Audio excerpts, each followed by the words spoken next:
Alors, on a donc compris que la vraie solitude, c'est l'absence de réaction. Le reste, tout le reste, c'est du dépeuplement. Et comme je vous le disais, quand on doute, quand on cherche, quand on creuse, quand on s'intéresse, on regarde soit les gosses, soit les déviances. Et ce qui m'a permis de le comprendre et de le mettre en forme, c'est aussi de regarder... Enfin, de regarder, non, j'ai pas regardé des exhibitionnistes, j'ai pensé aux exhibitionnistes. Quelle est la problématique de l'exhibitionniste ? Qui d'ailleurs sont des femmes autant que des hommes. Hein. En creusant un tout petit peu, en googlisant un tout petit peu, il y a, contrairement à ce qu'on pourrait croire, il y a énormément de femmes exhibitionnistes. C'est pas de la même façon. C'est plus en privé et la femme n'a pas F n'a pas le fantasme de l'adolescence et de l'enfance, donc tandis que H va plutôt le faire dans des milieux un peu adolescents, etc. Mais globalement, c'est assez mixte. C'est bizarre ce milieu-là. Bref, en 10 minutes, en regardant vaguement, qu'est-ce que cherche à faire le déviant exhibitionniste ? Il cherche à susciter une réaction qui lui prouve qu'il est bien là, qu'il est présent, qu'il est quelqu'un, qu'il n'est pas personne. Et l'exhibitionnisme est souvent un phénomène urbain. J'en ai quasiment jamais trouvé dans les petits bleds ou à la campagne. C'est très urbain, donc on peut assez honnêtement, je pense, poser comme hypothèse que c'est j'ai pas dit qu'il fallait le faire, ok, c'est une déviance, mais c'est une façon étrange, asociale et interdite, mais de répondre à une vraie problématique, qui est la problématique de la citadine, des regards qui s'évitent toujours. C'est de plus en plus difficile de regarder quelqu'un dans une ville sans que ce regard soit pris comme une... Alors, soit si c'est une racaille, une défiance, si c'est une femme, une invitation à boire un café, comme vous l'avez vu dans les reportages qui ont été faits récemment sur la drague de rue, édifiant d'ailleurs, assez terrorisant. Donc, susciter une réaction de quelqu'un qui prouve qu'on est là, qu'on est vivant, qu'on est au moins quelqu'un, qu'on n'est pas personne. Bref, se sentir moins seul. Là, un des milieux, une des communautés, puisque j'ai aujourd'hui, avec les forums, etc., c'est très facile de trouver des communautés. Une des communautés, où j'ai vraiment senti cette espèce d'aura de solitude, c'était celle-ci. Je n'ai pas creusé outre mesure, mais ça permet toujours de s'assurer, quand on pose une hypothèse, qu'on est sur la bonne voie. On essaie de la mesurer au terrain, au réel. Donc, on n'est pas seul quand on a, quelque chose à dire, et deux, quelqu'un pour écouter, même si cette personne n'est pas forcément à côté. D'où la recherche chez certains d'un dépeuplement qu'ils confondent avec la solitude. La différence, c'est qu'on peut rechercher le dépeuplement. C'est toléré socialement.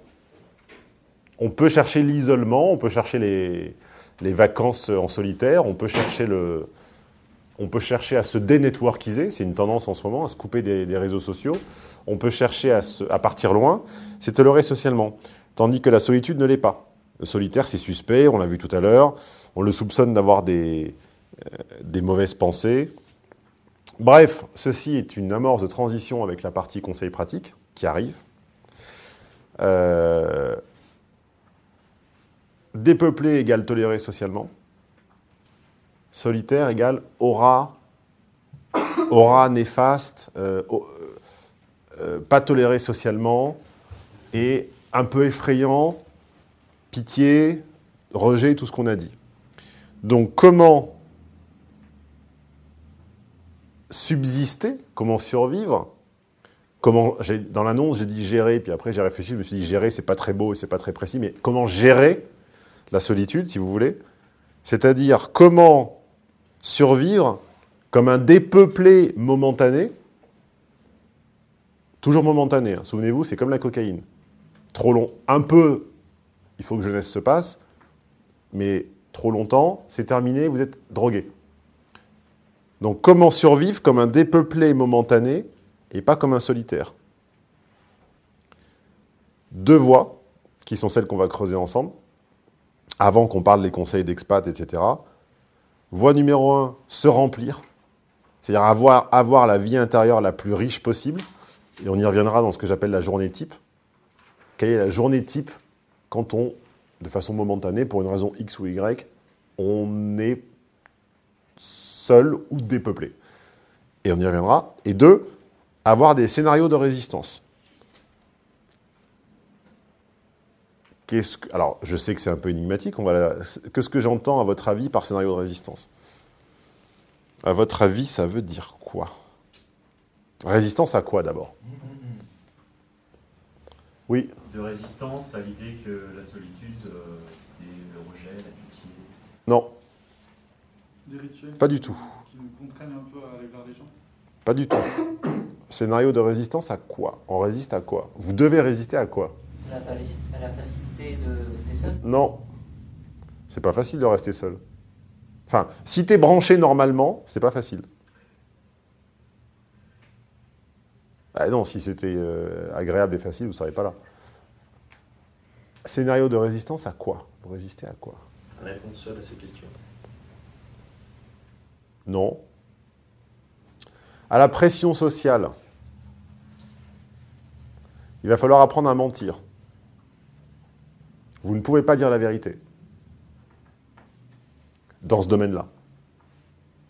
Quand vous allez sortir, et on y arrive à la phase sortie, parce que je voyais certains qui disaient, bon, et quand est-ce qu'il arrive à je veux sortir dans les bars tout seul, pécho, etc. On va y arriver. Quand, Julien, je sentais cette présence inquisitrice à ma droite, on va y arriver. Mais avant de sortir tout seul et d'aller pécho au café machin, vous devez savoir que vous serez soumis à une pression sociale de l'anormalité, L'. Vous devez avoir des scénarios plausibles qui expliquent votre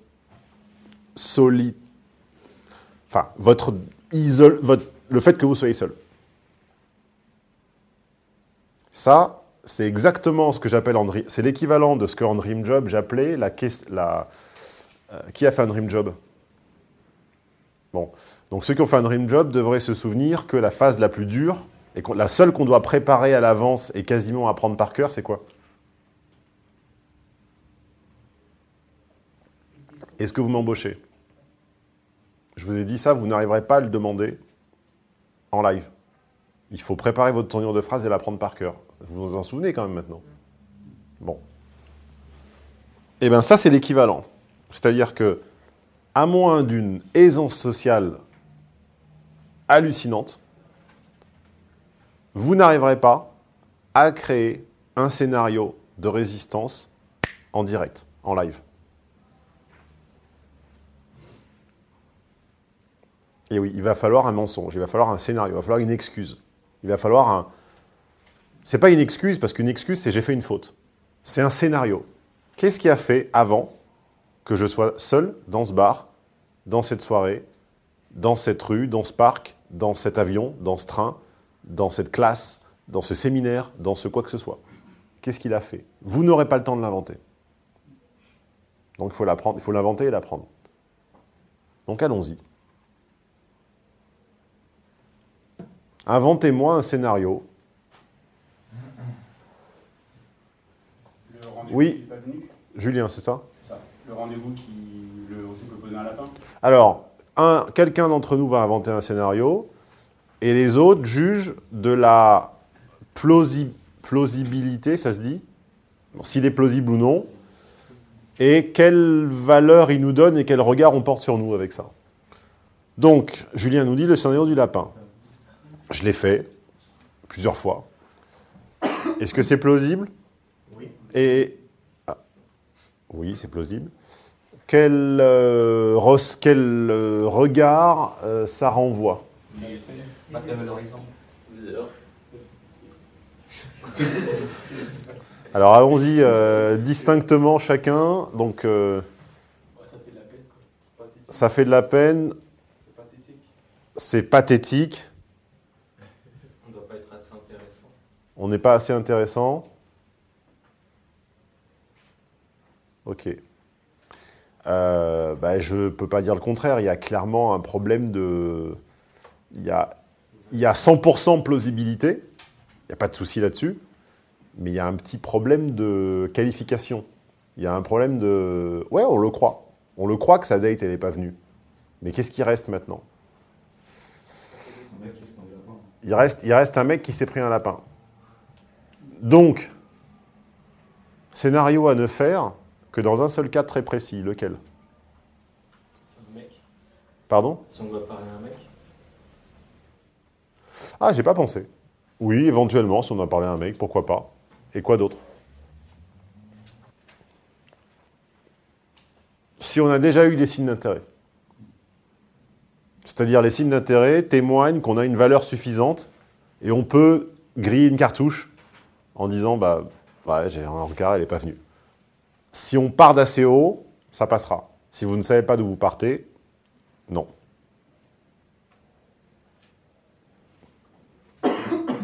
Est-ce que cette résistance à la pression sociale doit s'opérer de façon identique, fixe, partout et en tout lieu et en tout temps?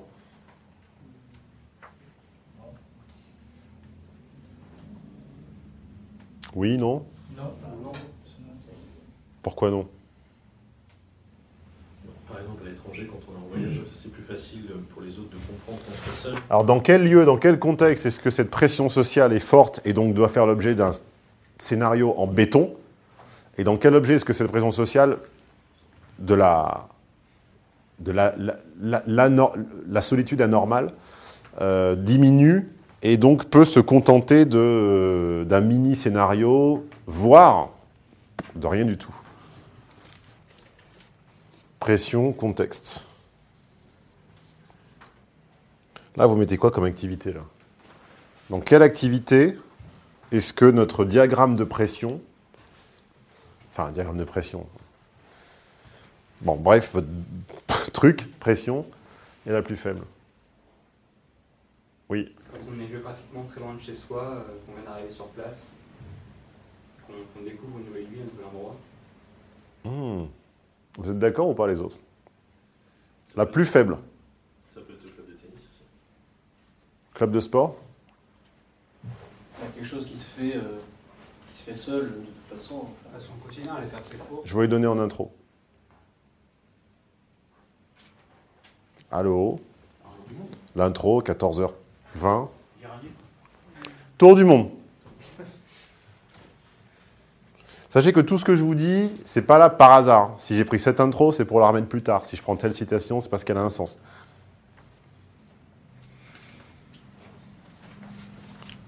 Là, vous n'avez pas besoin de scénario. Vous n'avez pas besoin de scénario. Qu'est-ce que tu viens d'où?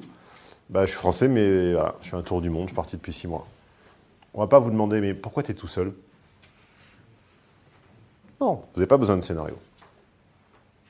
Au-dessus. Expatrié. Plutôt voyage d'affaires. Expatrié, vie avec d'autres, c'est expatrié. Débattez. Ne vous battez pas, mais débattez. Quel est le next step, le step où il va falloir une petite line, une petite phrase? Les vacances, on est parti en vacances à l'étranger. On le met plus ou moins dans... On le met plus ou... Oui, est-ce qu'on le met en même temps? Non, quoique. Non, on va pas le mettre en même temps. Est-ce qu'on met en position 2 les vacances seules, expatriés ou business trip? On met business trip. Pourquoi tu es seul? Bah écoute, je suis là pour le boulot. Il n'y a aucune chance que ça relance derrière sur le sujet. Donc, c'est une résistance faible. Pression faible, pardon. Donc, résistance faible. À partir de quel moment est-ce que ça commence à sentir un peu l'explication nécessaire? À partir de quel moment il va falloir sortir un truc parce que sinon ça va être bizarre?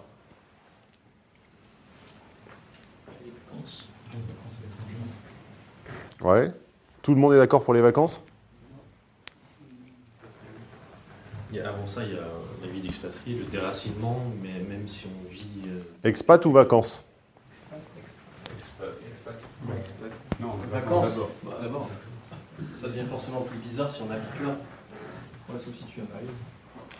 Je suis assez d'accord pour les vacances, et avec une nuance que vous devez sentir, qui est une nuance, on va dire, qui fait appel à votre intelligence sociale, d'où le thème du séminaire Intelligence sociale 2. Attention à la nuance de l'endroit et de la connotation de l'endroit. Aller en vacances à Amsterdam seul, c'est pas la même chose que d'aller en vacances En Thaïlande.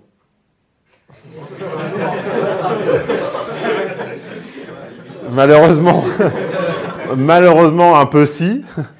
Et c'est pas la même chose que d'aller en vacances au Laos seul, ou au Japon, ou à New York ou en Laponie ou je ne sais quoi.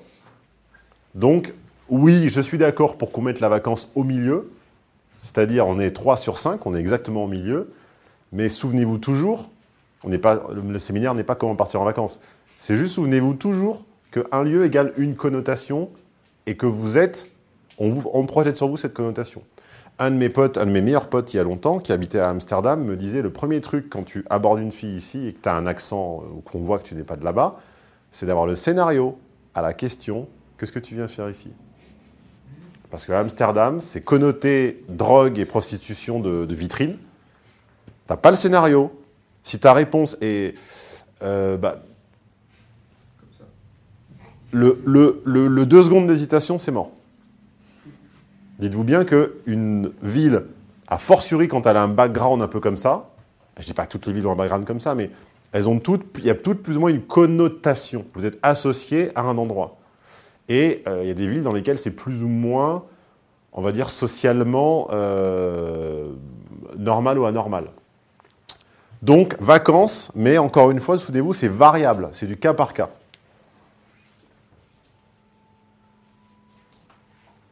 Ensuite, c'est variable en fonction du lieu géographique et c'est variable en fonction du milieu social. Plus vous montez, plus c'est haut. Ensuite, est-ce qu'on met l'expat tout seul? Est-ce qu'on le mélange avec une autre situation? Ouais, il reste pas une Je autre crois question. qu'il doit rester plus longtemps. Tout le monde est d'accord pour l'expat? Tout le monde est OK pour l'expat? Moi, je suis OK pour l'expat. Sachant que ça ne veut pas dire à l'étranger, forcément. Un expat est un dépeuplé. Tu peux développer dans une nouvelle ville dans laquelle tu t'installes. Quelqu'un qui s'installe dans une nouvelle ville est un expat. Expat, c'est pas forcément à l'autre bout du monde. Hein. Mais c'est pas dans le même pays. Expatrié, pas. Oui, la vraie définition du dictionnaire, effectivement. Ah oui, je savais pas. Je pensais que expat, c'était hors de ta ville. Bon, déménagement, expatriation, peu importe. Effectivement, tu as raison. Et le dernier cas est évidemment dans votre ville. Donc, bon, ça, vous avez été plutôt bon, mais par contre, les scénarios, je les ai toujours pas. Hein. Que vous trouviez ça, ça ne m'étonne pas. C'est pas très difficile à trouver, mais trouvez les scénarios.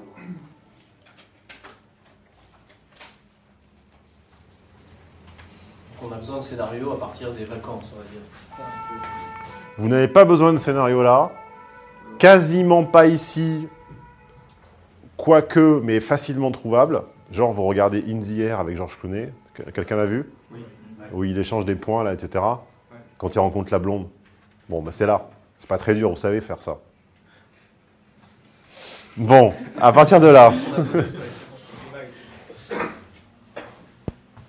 Allez. C'est pas l'énoncé du problème hein, qui est dur à trouver, c'est la solution. Donnez-moi, choisissez un des trois. Oui, Nicolas. Oui. Pour expatrier, je ne comprends pas très bien, parce que expatrier, ça coule de source. On n'est pas de là. Attention à la logique telle que les choses devraient être et à la logique telle que les choses sont.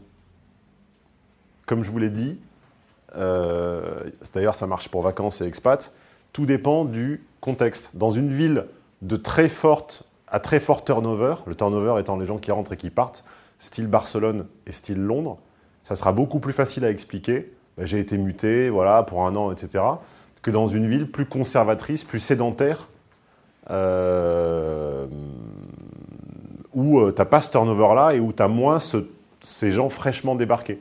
C'est une question de contexte. Et l'expatrié, tu as effectivement au début une espèce de état de grâce, comme le président, sans tout le temps y revenir. Et ensuite, tu as, malheureusement n'oubliez pas le nuage, l'aura, cette espèce d'habitude de faire les choses seul, ça vous gagne, ça te colore, ça te marque. Et donc, à un moment, il va falloir trouver un scénario quand même. Soit tu peux dire, mais je suis arrivé hier, ok. Mais tu peux pas dire je ne suis arrivé qu'il y a 3 mois. Parce que ça ne marchera plus.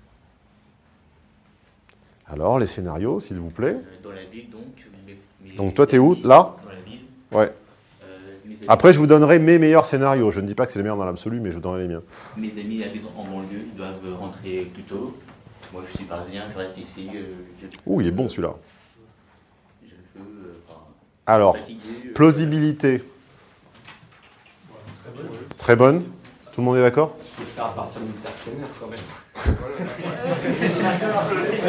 Ah, le référenceur a frappé. En appui. Ah, mais ils sont tous bourrés, ils sont fatigués, ils veulent rentrer. Moi, le feu, c'est bon, je reste. Plausibilité, excellente après 1h du matin, moyenne avant.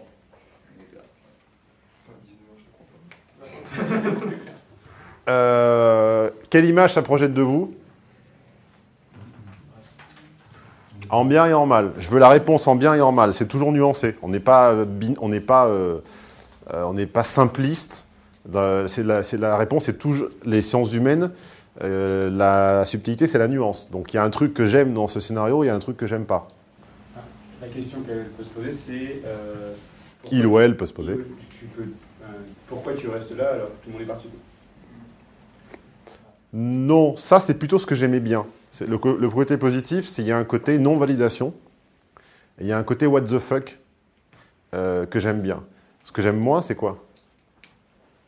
Et d'ailleurs, c'est un de mes scénarios, donc je ne le critique pas, puisque moi aussi, j'ai le même, je l'ai déjà fait plusieurs fois, celui-ci. Mais il y a un truc que j'aime pas. J'habite à Paris, mes amis sont en banlieue. Il y a un truc, c'est que j'ai pas les amis qui me correspondent. Ah, ok. Que ce soit il y a des banlieues extrêmement chics. D'accord? Il y a des gens en banlieue qui ont des maisons hallucinantes, et je le sais. C'est juste la connotation des mots, idée reçue, c'est comme ça. Même si la banlieue, c'est une banlieue chic comme, je sais pas quoi, le Perreux-sur-Marne ou n'importe quoi, qui sont des endroits très, très chics, c'est comme ça. C'est connoté, il y a une petite étrangeté sociale qui est... mais qui n'est même pas forcément verbalisée, ou... Non, c'est comme ça. Petite étrangeté, mais globalement, bon scénario. Quoi d'autre? Est-ce qu'on peut dire aussi, mes amis sont tous fatigués, ils ont bien bu, etc. Donc tu me refais tout le temps le même scénario, toi. Alors, allez-y, plausibilité, quelle image... Est-ce que c'est plausible? Quelle image ça projette de vous? C'est moins plausible déjà. Ça sonne déjà plus. Ça sonne chelou, ouais. C'est bizarre de rester si vraiment tout le monde est parti. Et pourquoi il s'amuse?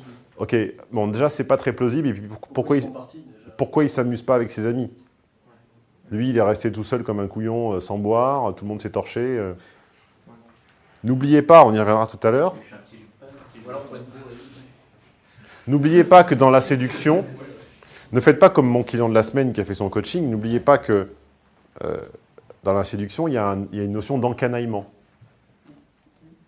Il y a une notion de pousser la fille à faire des choses interdites. Et que l'image du type classe, neutre, sobre et complètement lucide en fin de soirée, paradoxalement, est un handicap. Parce qu'à un moment, dans l'escalade, souvenez-vous de le séminaire être sexué, c'est une escalade. À un moment, pour escalader, c'est comme ça, il y a une notion de faire des choses interdites, de fumer un joint, de boire au-delà du raisonnable. Si vous n'avez pas cette notion d'encanaillement, il vous manque un gros truc. Parce que la réalité est ainsi. Et plus ça va aller, plus ça va être dans ce sens-là. La discussion étatique et gouvernementale au sujet des drogues, etc., chez les jeunes, machin,